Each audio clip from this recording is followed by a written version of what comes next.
রিক্সার ড্রাইভার মরে গেছে, ওর কাফনের কালারও হবে এক, কাফনের সংখ্যাও হবে 3টা।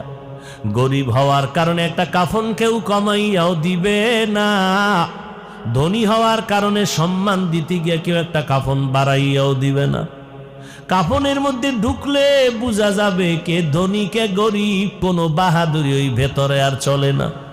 আমি হাফিজুর রহমানের এত সম্মান, সাদা কাফনে যেদিন ঢুকবো রিক্সার ড্রাইভারের লাশটাও যেমন থাকবে আমারটাও তেমন থাকবে। আমার কাফনে লেখা থাকবেন আমি বক্তা, রিক্সার ড্রাইভারের কাফনে লেখা থাকবেন এটা গরিব ড্রাইভার। সবার কাফনের প্যাকেটগুলো এক হয়ে যাবে, কবরের সাইজও এক হবে। শোয়াইয়া সবাই যখন মাটি দিয়া বিদায় নিবে, আমাকেও 3টা প্রশ্ন করবে, আপনাদেরও 3টা প্রশ্ন করবে, হিন্দুদেরও 3 প্রশ্ন, সবার বেলায় একই প্রশ্ন। স্কুল কলেজের মাদ্রাসার ছাত্রদের পরীক্ষার